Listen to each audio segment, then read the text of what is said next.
Hello dear students, welcome again to this YouTube channel.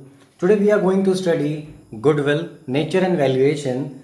In some books this is chapter 3 and in some books it is mentioned as chapter 4 or 5. So in this chapter or in this video we are going to learn about the nature, the feature of goodwill and its methods of valuation.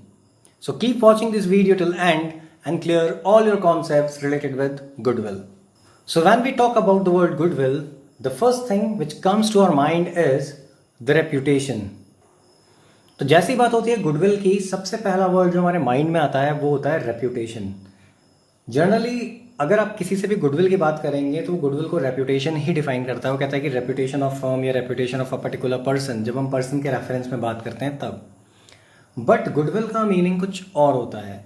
Goodwill in case जब admission की हम बात कर रहे हैं, time and death कुछ भी, यानी फर्म से रिलेटेड अगर गुडविल की हम बात करते हैं तो कई बार हमें आंसर्स ये भी मिलते हैं कि these the goodwill is intangible asset और it is amount which is paid by the incoming partner, या जो न्यू पार्टनर आ रहा है वो जो अमाउंट लेके आता है वो गुडविल है. लेकिन गुडविल का जो मीनिंग है वो कुछ और है. गुडविल की एक डेफिनेशन कहती है कि goodwill is the present value of expected future profit over and above normal rate of return. Actually होता क्या है कि गुडविल के लिए ये भी कहा जाता है कि वो प्रेजेंट वैल्यूएशन है, आप प्रेजेंट में वैल्यू कर रहे हो और उस प्रॉफिट को वैल्यू कर रहे हो जो एक्सपेक्टेड इन फ्यूचर है. अब साथ ही साथ ये एक्सपेक्टेड इन फ्यूचर तो है ही, लेकिन ये over and above normal rate of return भी है. Over and above normal rate of return का मतलब, ये जो नॉर्मल रेट ऑफ रिटर्न होता है, it means that each type of business has some sort of rate of return on its investment. यानी कि उसका कुछ ना कुछ एक रेट ऑफ रिटर्न होता है जो पर्टिकुलर इन्वेस्टमेंट पे आपको मिलता है जब आप इन्वेस्ट करते हैं. फॉर एग्जांपल सपोज आपसे कोई कहता है कि इस पर्टिकुलर बिजनेस में इन्वेस्ट करो और 10% के रेट पे आपको रिटर्न मिलेगा. इट मीन्स कि जो भी कैपिटल इन्वेस्ट हो रही है उस पर 10% का रिटर्न आपको मिलेगा पर एनम. ठीक है, तो यहाँ जो नॉर्मल रेट ऑफ रिटर्न है, अगर उससे अबव आपको कुछ भी रिटर्न मिल रहा है, आपको बेनिफिट्स मिल रहे हैं, सपोज 10% का रेट है लेकिन आपको 200%, 100%, 15% ऐसे बेनिफिट्स मिल रहे हैं, तो उसको हम कहते हैं extra profit, over and above normal rate of return. अब ये ओवर एंड अबव जो नॉर्मल रेट ऑफ रिटर्न आ रहा है अमाउंट आपके पास, वो डेफिनेटली आपके गुडविल के बेसिस पे ही आ रहा होगा. यानी कि आप, अब ये गुडविल के बहुत सारे फैक्टर्स होते हैं जो हम आगे भी पढ़ेंगे, लेकिन कोई ना कोई फैक्टर एक रिस्पॉन्सिबल होगा जिसकी वजह से you are getting such a higher amount of profit. Another definition of goodwill is that it is something which leads to earning of higher profits without any extra effort.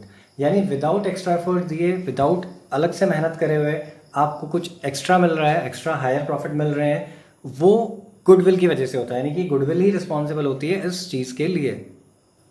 One more definition of goodwill is that it places a person in such a position that she can earn more than what they would have earned. Actually इसी का कुछ एक modified version, या आप कह सकते हैं कि इसका जो एक जो प्रॉपर डेफिनेशन है इसी डेफिनेशन से मिलती जुलती, वो ये है कि when a man pays a goodwill, it places him in such a position that he can earn more than what he would have actually earned by using his own efforts.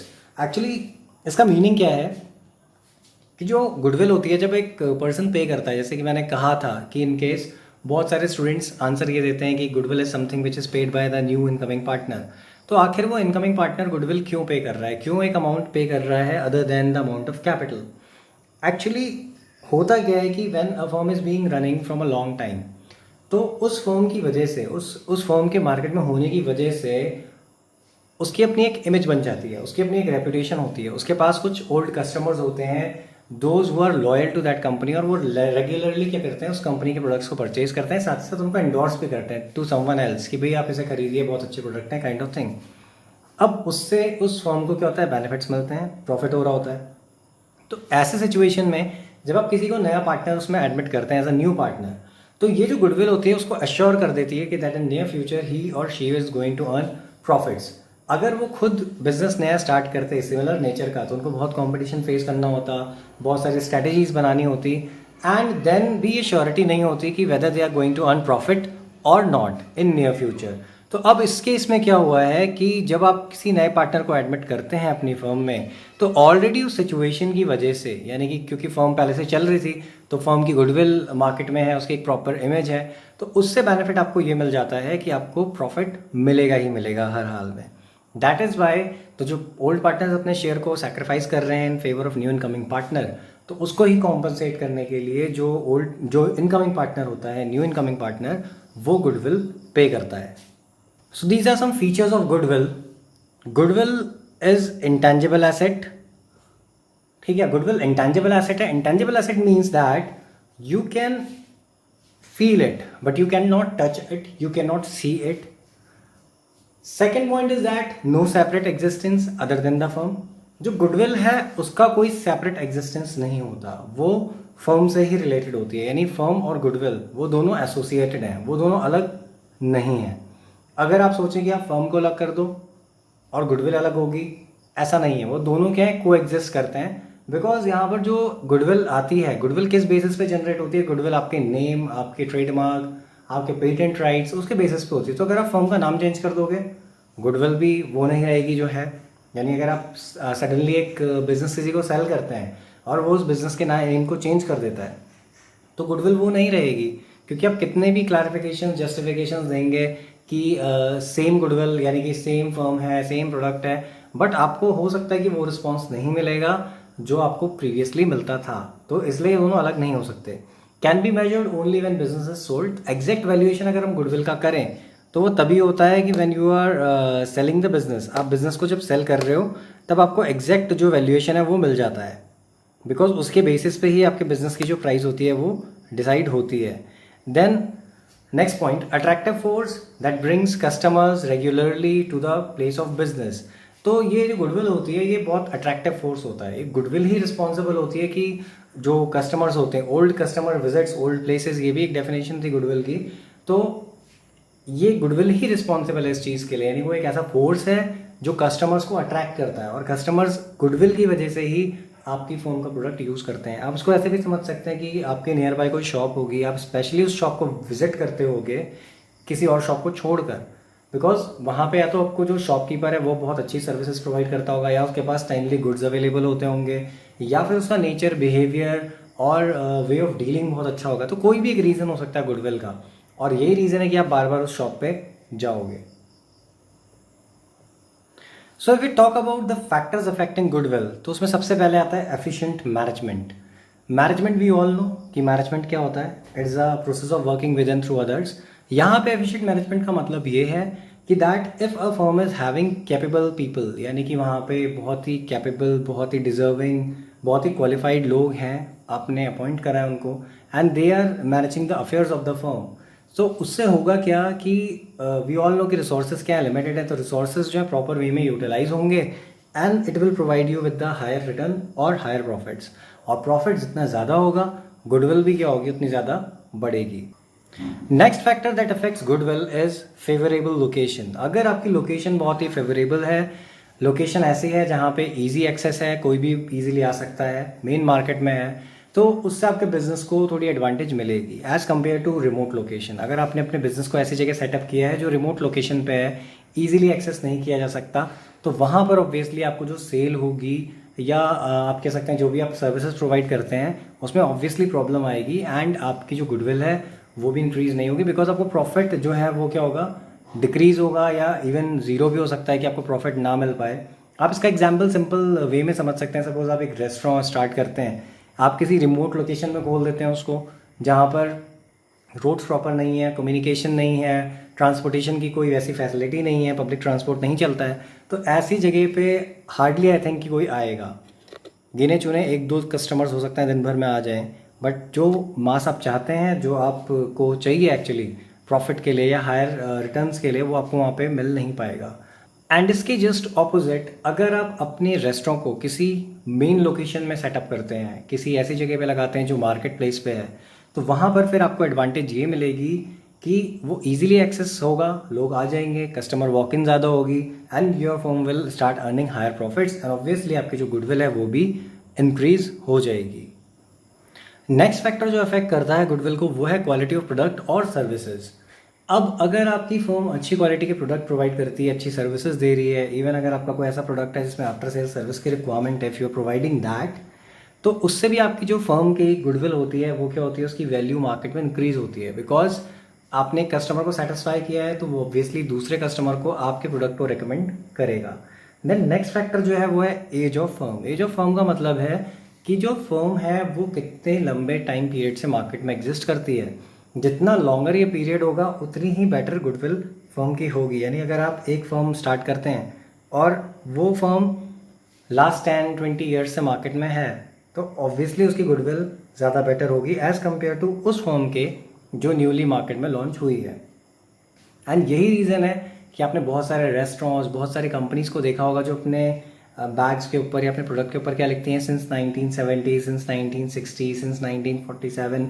वो क्या है, वो यही बताते हैं कि हमारी फर्म इतनी पुरानी है। तो कॉज ऑफ दैट ओनली उनकी जो गुडविल की वैल्यू है मार्केट में वो बहुत ज़्यादा है। इन फैक्टर्स के अलावा और भी बहुत सारे फैक्टर्स हैं, जैसे एडवांटेज ऑफ पेटेंट। अगर किसी कंपनी ने कोई पेटेंट राइट्स ले रखे हैं, स्पेशली पेटेंट राइट मीन्स कि आपने एक्सक्लूसिव राइट ले रखा है किसी एक टेक्नोलॉजी पर या किसी एक प्रोडक्ट पे, किसी भी एक प्रोडक्शन टेक्निक पे, तो वो आपकी फर्म के अलावा कोई और यूज़ नहीं कर सकता। तो वो भी कई बार एडवांटेज होती है गुडविल का, यानी कि वो भी एक रीज़न होती है कई बार कि वो गुडविल बन जाती है उसकी बेसिस पे। उसके अलावा फेवरेबल कॉन्ट्रैक्ट्स भी होते हैं। कई बार आपके कॉन्ट्रैक्ट्स हो सकता है ऐसे हों कि जिन कॉन्ट्रैक्ट्स के बेसिस पे आपको कोई एडवांटेज मिल रही है जो किसी और फर्म के पास नहीं है। तो ये सारे फैक्टर्स हैं जो कि रिस्पॉन्सिबल होते हैं गुडविल के लिए, यानी कि गुडविल को अफेक्ट करते हैं।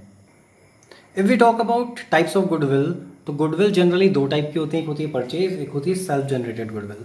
तो जो परचेज गुडविल होती है, it is a goodwill for which the firm has paid some consideration when business is purchased, and purchase consideration is more than the value of net assets, that is assets minus liabilities. The difference in amount is termed as goodwill. Actually जो purchase goodwill होती है उससे आपको पता ही चल रहा है कि वो परचेज गुडविल यानी खरीदी हुई गुडविल है। अभी गुडविल आती कैसे है? गुडविल तब आती है जब बिजनेस किसी और बिजनेस को परचेज करता है। यानी अगर फर्म ने कोई बिजनेस परचेज किया, उसके लिए आपने प्राइस पे किया। कंसिडरेशन का मतलब है प्राइस जो आप पे कर रहे हैं, और वहाँ पर जो कंसिडरेशन है वो ज़्यादा होता है नेट एसेट्स से। नेट एसेट्स यानी कि एसेट्स माइनस लाइबिलिटीज़। तो अगर उस नेट एसेट से आपकी परचेज कंसिडरेशन ज़्यादा है तो वो जो डिफरेंस आता है उसको हम कहते हैं goodwill. So if we talk about the feature of purchase goodwill, तो परचेज गुडविल का पहला फीचर कहता है कि it arises on the purchase of business. यानी कि परचेज गुडविल तभी आती होती है, तभी वैल्यू की जा सकती है जब आप बिजनेस परचेज कर रहे हैं। यानी कि जैसे आपने परचेज करा, आपकी जो कंसिडरेशन की अमाउंट है वो ज़्यादा है नेट एसेट से, तो दैन वो जो डिफरेंस होगा दैट विल बी गुडविल। ये हमने अभी भी जस्ट पढ़ा है। It is recognise in the books. अब इसको बुक्स में रिकॉग्नाइज किया जाता है बिकॉज आप उसके लिए एक प्राइस पे कर रहे हैं, तो इसीलिए आप उसको रिकॉग्नाइज कर सकते हैं। बिकॉज ये अकाउंटिंग का रूल भी है, आपने 11th में पढ़ा होगा कि ऐसे ट्रांजैक्शंस जिसमें कि मनी पे नहीं करा जा रहा होता है, यानी in case when money is not paid, ऐसी चीज़ों को आप रिकॉर्ड नहीं करते हैं, चाहे वो कितनी भी वैल्यूबल क्यों ना हो। सिमिलरली जो आपकी सेल्फ जनरेटेड गुडविल होती है वो क्या होती है? ऐसी गुडविल होती है जो फर्म ने खुद जनरेट करी होती है over a period of time, तो वो बुक्स में कहीं भी रिकॉर्ड नहीं होती है। लेकिन जो परचेज गुडविल होती है वो रिकॉर्ड होती है बिकॉज उसके लिए मनी पे किया जा रहा है। देन थर्ड फीचर कहती है it is shown in the balance sheet as an asset. Again अब क्योंकि आपने पैसा पे करा है वो आपके लिए एसेट है ही है, तो आप उसको बैलेंस शीट में भी शो करेंगे। Then the value of goodwill depends upon the purchaser's expectation of future profit. यहाँ पे जो वैल्यू ऑफ गुडविल है परचेज गुडविल के केस में, वो टोटली डिपेंड करती है अपॉन परचेजर। यानी परचेजर की एक्सपेक्टेशन क्या है, उसे अगर ऐसा लगता है कि इस बिजनेस को परचेज करके फ्यूचर में हायर रेट ऑफ रिटर्न मिलेगा तो डेफिनेटली जो वैल्यू ऑफ गुडविल होगी वो ज़्यादा होगी। और अगर उसे लगता है कि एक्सपेक्टेशन यानी जो फ्यूचर प्रॉफिट है वो कम होगा, एक्सपेक्टेड फ्यूचर प्रॉफिट, तो ऑब्वियसली जो गुडविल है उसकी वैल्यू कम होगी यहाँ पर। Then if we talk about self generated goodwill, it is also known as non purchase goodwill, क्योंकि आपने खरीदी नहीं है तो उसको नॉन परचेज गुडविल कहा जाता है। It is earned by the efforts of the management. इसको जनरली जनरेट करा गया होता है या अर्न करा गया होता है मैनेजमेंट के एफर्ट्स के थ्रू, या फिर जो पार्टनर्स हैं फर्म के उनके एफर्ट्स के थ्रू, यानी उन्होंने जो हार्ड वर्क किया उसके थ्रू ये इस टाइप की गुडविल जनरेट होती है। It arises due two factors like location, quality of product, efficient management etcetera. यानी जो भी फैक्टर अफेक्टिंग गुडविल थे वो कहीं ना कहीं रिस्पॉन्सिबल होते हैं सेल्फ जनरेटेड गुडविल के लिए। So finally the features of self generated goodwill. First feature कहती है इट इज़ जनरेटेड इंटरनली। तो इस टाइप की जो गुडविल होती है वो इंटरनली जनरेट करी गई होती है over a period of years, यानी कि जितने लंबे टाइम ड्यूरेशन से फर्म चली आ रही है उस टाइम ड्यूरेशन में इस टाइप की गुडविल जो है जनरेट होती है। तो इंटरनली जनरेट हुई। Second point, it's valuation is subjective. Again ये सब्जेक्टिव होता है वैल्यूएशन, क्योंकि it depends upon the valuer. जो वैल्यू कर रहा है, जो वैल्यूएशन कर रहा है, जिसको अपॉइंट करा गया है, उसके ऊपर डिपेंड करता है कि उसकी वैल्यूएशन क्या करेगा वो, यानी अकॉर्डिंगली अपने कंसाइंस के बेसिस पे वो उसको चेंज कर सकता है अगर उसको लगता है कि वैल्यूएशन ये होनी चाहिए, यानी एग्जैक्ट वैल्यू कभी नहीं निकल सकती। Then accounting standard 26 does not recognise such goodwill and therefore it is not recorded in the books.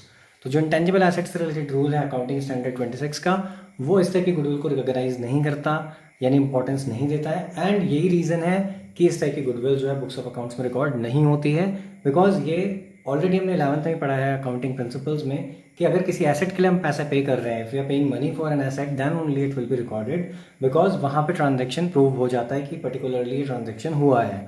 लेकिन अगर आप किसी चीज़ के लिए अमाउंट पे नहीं कर रहे हैं लेकिन उससे एडवांटेजेस आपको मिल रही हैं, तो ऐसी चीज़ें आप बुक्स ऑफ अकाउंट्स में रिकॉर्ड नहीं करते हैं। आई होप ये कॉन्सेप्ट गुडविल का आपको समझ में आया होगा। आज की वीडियो में सिर्फ इतना ही। In our next video we are going to study different methods of valuation of goodwill, यानी गुडविल के जो डिफरेंट मेथड्स हैं वैल्यूएशन के, वो हम पढ़ेंगे।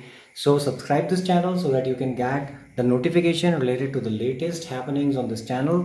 Thanks for watching the video.